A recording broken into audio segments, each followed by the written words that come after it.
Depression is one of the most poorly understood conditions on the planet. All experts weigh in on what the causes and cures of this situation is. But the thing is that most of what they say is all over the map, and often is contradictory. And this can lead to people who are suffering from depression feeling even more depressed.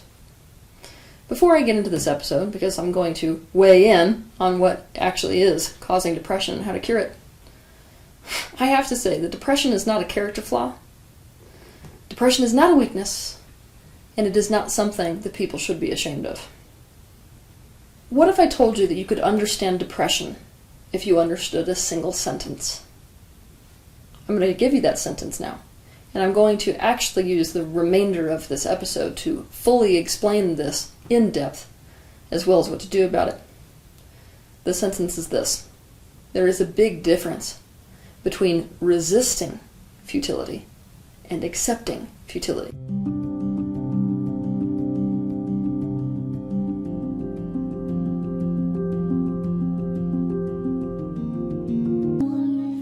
Everything that you feel has a cause. Dysfunctional brain chemicals or imbalance of brain chemicals is not a cause, it's a symptom. You have to understand that before we go deeper into the actual cause of depression. We are creators at our core. What I mean by that is that we are designed to come into our physical time-space reality and to create the life we specifically want. If we can't do this, then how we feel is that we cannot create personal expansion, we cannot fulfill our needs, and we cannot fulfill our desires. This defies the entire purpose of even being here. Basically, when we can't do this, we feel completely powerless. Depression is caused by a situation in our life, or many, being something where no matter how many times we try and try and try, we cannot cause it to turn into what we want and what would meet our needs. Therefore, we feel it is futile. Futility and depression are synonymous. Now, what you will find is that life is relationships. If you're talking about your work life, what you're really talking about is the relationship that you have to the people you work with, bosses, colleagues, any of the above. When you're talking about home life, what you're really talking about is also relationships, but this time with parents, sibling, children, spouse. And here's the thing, even when you're talking about a futile situation that has to do with you, that's still a relationship.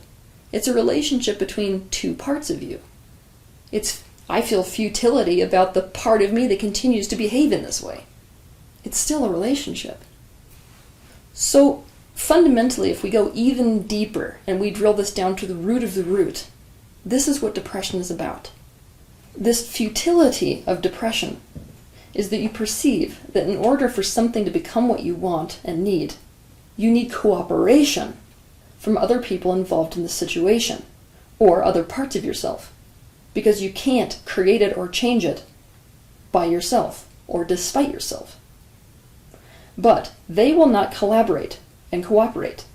Therefore, this incapacity to change the situation because you can't do anything about it makes your self-esteem go out the window, and you perceive yourself to be forced to surrender to the tortured endedness of the fact that your life is suffering. This is pure futility. It is terrifying to learn that you cannot make someone take your best interests as part of their own and collaborate toward you feeling good in a given situation. This causes anxiety, but this anxiety is simply the first phase before someone hits a sense of futility. But this is what makes depression depression. When you hit that phase of futility, instead of accepting that futility, you resist it. Part of you does not give up, even though you see it's futile.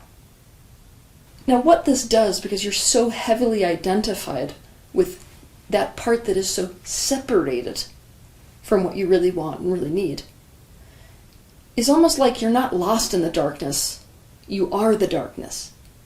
To comprehend the way this works, I want you to imagine somebody who is in front of a gate, and this gate is blocking them from getting to a village that they really want to get into.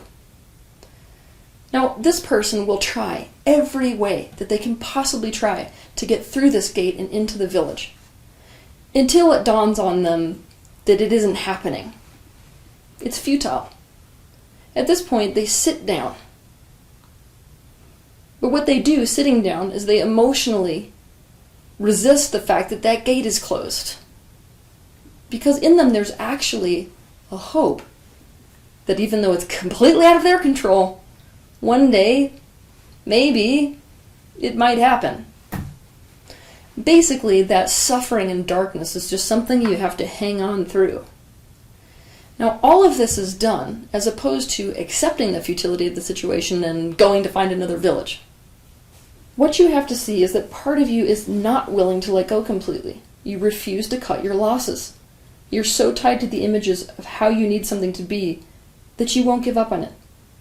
This resistance to the futility itself is what makes you so exhausted all the time, and also keeps you stuck in futility, because you live in a time-space reality based on the law of mirroring. Whatever you resist persists. Now, people who are suffering from depression, when they really look at this dynamic of depression, come up with reasons why they can't cut their losses. But what they have to do, in fact, to even get out of depression, is to realize that it's actually a choice. There's a big difference between I can't and I choose not to. A lot of times when we say can't, it just means that I literally am in a situation where it feels like so much of a lose-lose that it's not really a choice, even though it is. Here's the thing. No one knows better than me that you have completely valid reasons to never be able to cut your losses. But the thing is you also have to see that it keeps you powerless forever. It's critical to become aware of just what you are so attached to that you can't let go of, by accepting that it will never come to be. What are you afraid will happen if you accept it is and always will be futile? It's at this point that it's worth it to mention that some people actually use depression as a way of avoiding suicide. I know that's funny because most people think depression leads to suicide, but actually depression is a way of avoiding suicide for as long as it works. Because of this. Most people are afraid that if they really cut their losses and really accept the futility instead of resist it, accept that that thing that they can't let go of will never come to be in the way they want it to come to be. A great majority of people think, if I had to accept that, I would have no reason to live. In fact, I'd want to die. Basically, they would see no future anymore. Now, this often happens because a lot of times when we suffer from chronic depression, we have the kind of personality where we want what we want, and we want it in a very specific way, and we can't see that that thing that we want can come through any other way. So, for example, I work with a lot of people who struggle with depression, and it's like, well, I want love from that one person, and everything else is just like a crappy substitute. So, unless that one person loves me in a situation where quite literally they don't, and so it's futile, then I don't want to live anymore. Now, I know that it's hard if you've never experienced the meeting of a need any other way to know that this universe is full of unlimited potentials. So I'm not asking you overnight to just get, well, if you just walked away from that village gate, there would be another village. Most of you are like, I don't know that there's any other village. I could be wandering in the desert for the length of a Bible. But even that can be an excuse that you use to not cut your losses and to not accept futility. And this means, and that's what you're going to have to see eventually, you're actually committed to a dead end. It's a common assumption that depression is synonymous with suppression, and this is both true and not true. The reason is that most people, when they suppress, they're suppressing because by suppressing, they do get something that they actually need. For example, I'm in a relationship where another person's not okay with my anger, and I want a good relationship. So if I suppress, I can have a peaceful relationship with this person. Now, we all know that doesn't work long term, but the suppression is still not ending in futility. Now, what makes depression so different from this is that a person with depression is often suppressing, not because they're actively suppressing. It's not actually getting them anything. What it is that after years of trying to get that thing that they need and want so badly to come to fruition and it not working, through expression, they realize there's no freaking point. Anytime they express themselves and what they needed and what they wanted, and anytime they express themselves so as to try to get somebody to change something they were doing so that that could manifest in their life, it was futile. So this means that a person ends up in a situation where, why would I scream if there was no one there to hear me? Yes, this means that a person has to suppress their truth and be inauthentic, but it's a very different flavor than normal suppression. The flavor of it is, there's no point.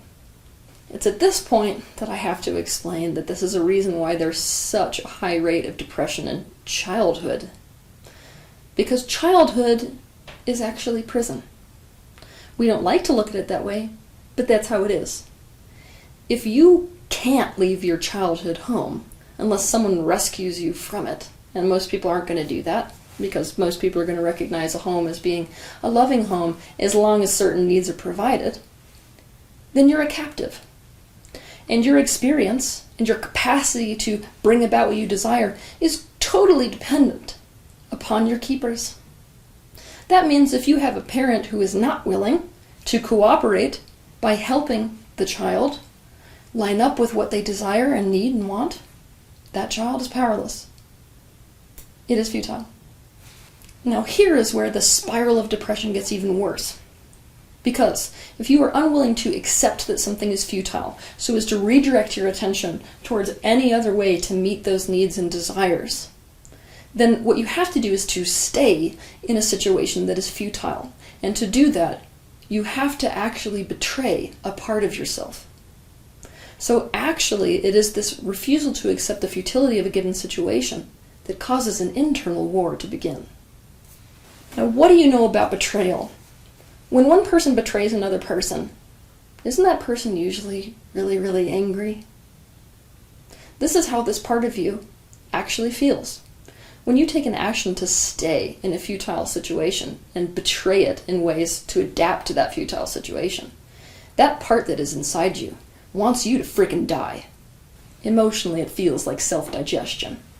People who struggle with depression are both completely unaware of free will and yet damaged by free will all the time. This is what I mean by that. The majority of people who struggle from depression, they feel like it is actually their responsibility to try to get other people and circumstances outside their control to align so that they can create what they desire and want. In other words, they expect themselves to be able to control those conditions that are uncontrollable. And when they can't control those uncontrollable conditions, it makes them feel like crap about themselves. At the same time, they're acutely aware of free will. Why? Because it's obvious that when somebody else has free will, they are not going to take your interests or best interests into consideration. They're going to do exactly what they want, even if it's in the exact opposite direction of your actual desires. Basically, your pain is that no one seems to be willing to participate in creating your version of a feel-good life. You feel like people are all taking action, intentionally or unintentionally, and often idiotically as if oblivious, against it. You hate them for it. Why do you hate something? Because it hurts you. It hurts you that it seems in your life that nobody will use their free will to take your best interest into consideration so as to actually collaborate and cooperate to create a life that would feel good to you. Also, because you don't see the fact that you are internally fragmented, it doesn't make sense to you why you oftentimes don't do what's in your own best interests. Talk about an atmosphere and a climate of self-distrust. But because you're unwilling to accept this, and unwilling to accept the futility, basically it puts you in a position of painfully just waiting for it to change one day. But the thing is that that waiting just gets more and more and more and more painful. Because as those years go on, it just is proven to you over and over and over and over again how futile the situation is. Then the third aspect of the depression spiral sets in at this point. You look around the world and you realize no one else seems to feel as futile as I do. Great! You make it mean something about yourself. There must be something seriously wrong with me because I can't feel good. Then the third aspect of this whole depression cycle will set in. And it looks like this. You're looking around your life and you're realizing no one else seems to feel as futile as I do. Happiness seems to be working for everyone else. And then you make it mean something. Something must be seriously wrong with me because I can't feel good. But here's what's actually happening. Because of the magnitude of the amount that you care about this situation, coupled with the magnitude of futility in that situation you care so much about, doing all these things that would technically make someone feel better, isn't going to change that situation. It would be like throwing a Tic Tac at a charging rhino, or trying to celebrate an ice cream sundae when you know there's an asteroid headed towards Earth. Or it's like someone coming up and showing you a comedy skit when someone you love to death is dying in a deathbed in the hospital. You're going to look at that and be like, this is ridiculous at this point. Basically, you're aware that these little things are not going to make this bigger issue any better. Having said all this, what I'm about to say is going to make a lot of people really angry, but I've got to say it. Depression is actually a relationship dysfunction. Most people don't want to see that depression is not chemically caused mental illness. Remember that the imbalance of chemicals is the symptom, but is the result of relationship dysfunction, because most people don't want to admit to the futility itself in the relationships they have in life. They would rather make it about how they feel. In other words, to sit there and focus on the chemical components of your mind and how they're going wrong and what you can do to fix that is actually a coping mechanism in and of itself. Why? Be really honest with yourself. It feels more empowering and less futile to focus on something you can improve about your own brain than it is to try to fix the relationship dysfunctions in your life, especially when you're surrounded by people who seem so completely unable to cooperate in creating anything that feels good to you. Now, death, you think you have me there, right? A lot of people slip into this pattern of depression after they lose someone. This is still a relationship dysfunction. This is why. Understandably, when someone dies, it takes a while to accept it, right? It takes a while to accept the futility. The futility being this person's never going to come back. So there's a huge period there where you're feeling actually really angry that that dead person died in the first place and isn't really collaborating anymore on creating this life you had in mind for you and them. There's a second form of coping that this actually gets us when we have depression and we focus on the chemical component of the dysfunction that we're experiencing. And that is that maybe, just maybe, if people see that we're not doing good and that we have something actually wrong with us, they might actually cooperate, even if it is because of pity, enough to stop antagonizing our creation of what we want and need. For this reason, I'm going to say it's your choice whether you decide to use antidepressant medication to begin with. I have huge issues with antidepressant meds for a lot of different reasons, but some people seem to like them. The reason that I am not going to propose antidepressant medication as a treatment for depression is because it's like shutting up the voice that's screaming about what it actually needs to do to heal. Sometimes painkillers have a purpose if they work for you. Sometimes that purpose is to take the edge off the pain enough to let you focus on the actual root cause of an issue so as to change it. But thinking that any type of depression med is going to cure depression is thinking that if you clip a little bit of a stem that's coming out of the ground, that it's never going to grow back again. It is. The root is there. All that being said, what should you do if you are dealing with depression? 1. Face your futility. Overcoming depression is all about admitting to and recognizing the fact that you actually feel complete futility. Facing those situations that are causing that futility. Resolving the situation that is causing you futility. Even and especially when that means accepting the futility so you can focus on getting that thing somewhere else. Yet again, this could be one situation or multiple situations, but right now I want you to look at your life through this lens of futility, now that you're consciously aware of it. How, in my life, am I feeling completely futile?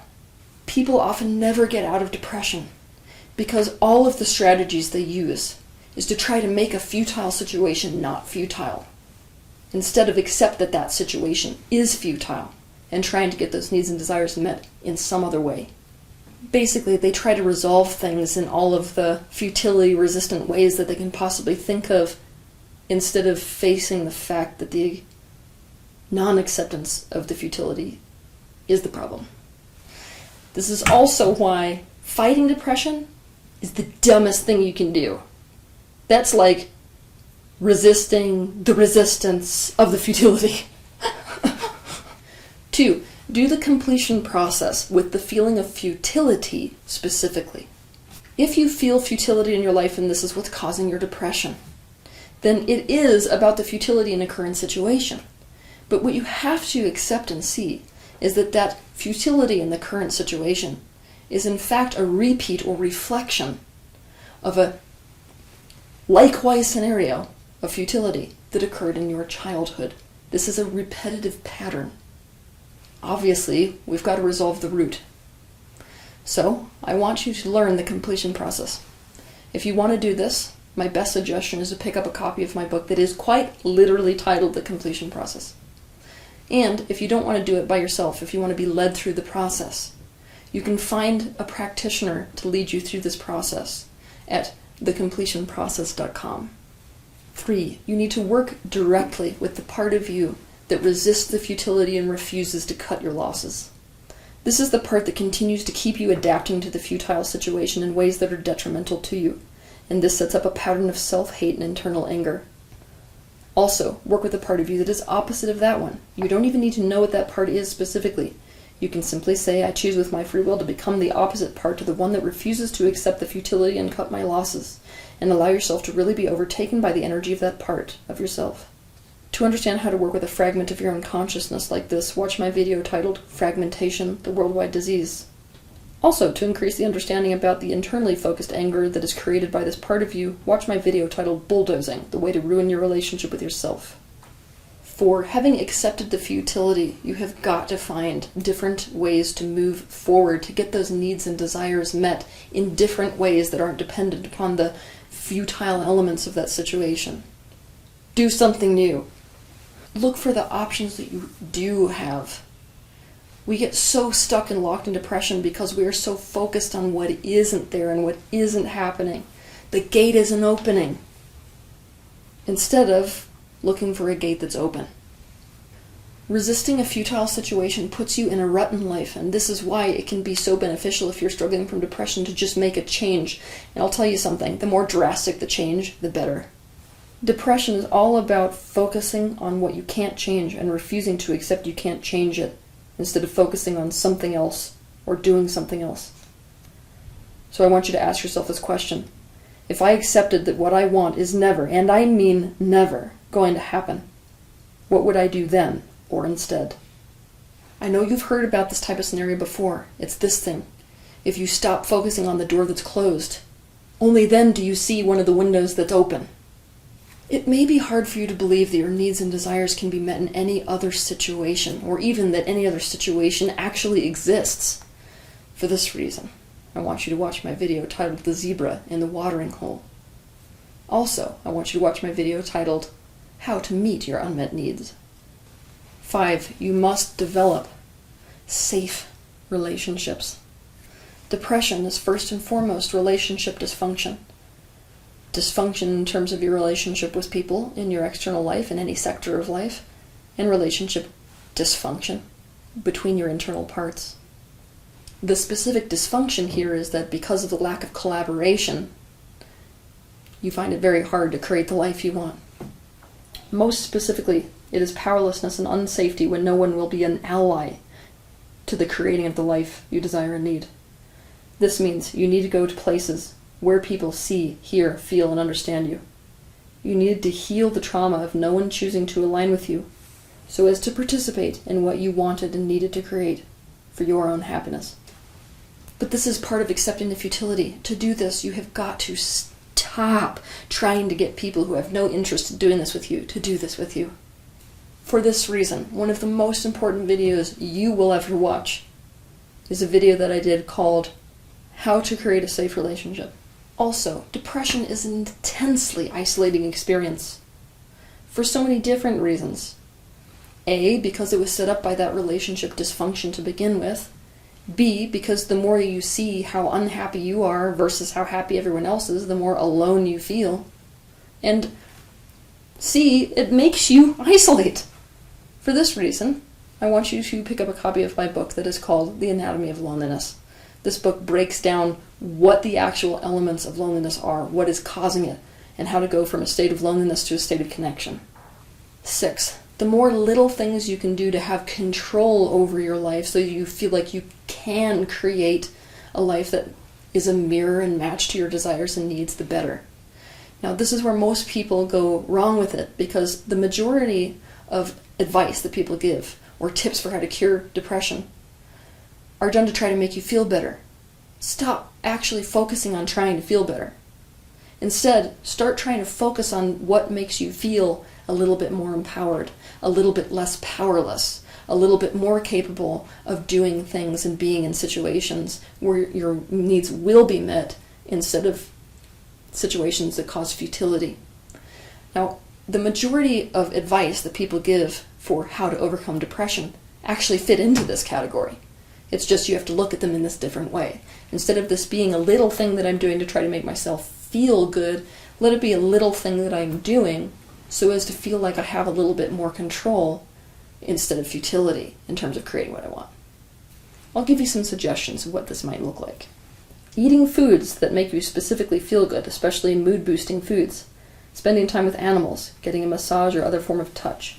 Exercising, getting enough sleep. Setting attainable and achievable goals and scratching them off the list when they're accomplished. Taking on responsibilities which enable you to see your positive contribution. Visiting and making new friends. This prevents you from isolating. Taking control of your focus through positive focus or gratitude exercises or working with your core beliefs. Sitting out in the sun. Meditation. Creating a routine. Setting things in your schedule each day that you can look forward to, even if it is as simple as watching a comedy show. Picking up a new hobby. Changing up things such as home decor or what room you sleep in, or where you habitually go to eat. Yet again, if you're doing those types of things from an attitude of this will make me feel better, you will just end up more disappointed and with more proof that it's futile. Because right now, that's another form of futility. Feeling good is futile. Don't do these things to try to feel good. Do them to try to see that you can have personal control instead of feel totally powerless to what you want and need. If someone in your life is struggling with depression, please don't be afraid of them. There's nothing to be afraid of. Depression is not contagious. Also, people who are depressed, they need your presence. They don't need your pressure. Now, obviously, you don't know what to do to fix them. Nor does a person who's depressed actually need you to know what to do to fix them. And the reason that most people who are depressed isolate is because it sucks for them to be around people who continue to have this energy around them like, I need you to feel better. That's pressure. So if you're going to be around somebody who's depressed, have the attitude of, I don't care if you're depressed for the rest of your life, I'm still going to be here, because being here is what I want to be. That's the only type of energy that takes off the pressure for a person to suddenly feel good, which they feel futile about. And here's the thing. A lot of you're going to have to become comfortable with painful emotions. Because most of the time when people experience depression, they lose people in their life, not because they feel bad, but because the people in their life are too afraid of their own feelings. To be around somebody who's suffering, it makes you feel something. If you're not okay with feeling that something, you're going to go away from that person, sort of thinking that they're the cause for the way that you feel. Really, it's just that you're terrified of feeling those emotions. Also, even if you've watched this video, there is nothing that is shameful about depression, and this includes nothing shameful or wrong about resisting futility. You know what this is like, okay? If you had a child or something you wanted worse than anything in the entire universe, and that child was suddenly swept downstream and there was nothing you could do to get them, how long would it take you to accept futility, do you think? This is what it's like for someone who's depressed. This means overcoming depression is a great deal more complicated than simply deciding with your free will to stop resisting and accept that futility and do different things that are empowering instead. And it's a great deal more difficult than just jumping out of the hole that you got stuck in. If you want to do the best that you can do besides being totally present, then help somebody who is currently depressed to face that pain. Instead of trying to get them out of their mood by doing something that will shift their focus, really help them to consciously go into it. In other words, instead of trying to get a depressed person out of their darkness, hold their hand and dive in. If you are struggling with depression, I can promise you that that feeling of zest for life, the feeling of wanting to wake up, of having something to live for, of being energized, feeling inspired, is on the other side of feeling like you actually can create what you need and want. And guess what? There are people on this planet who want to cooperate and collaborate on fulfilling those desires and needs with you. Basically, there are people who want to be an ally to the creation of what you need versus an antagonist. But all of this is on the other side of focusing on the absence of what you do want. And all of this is on the other side of really consciously facing, accepting, and resolving your futility, instead of subconsciously resisting that futility. Have a good week.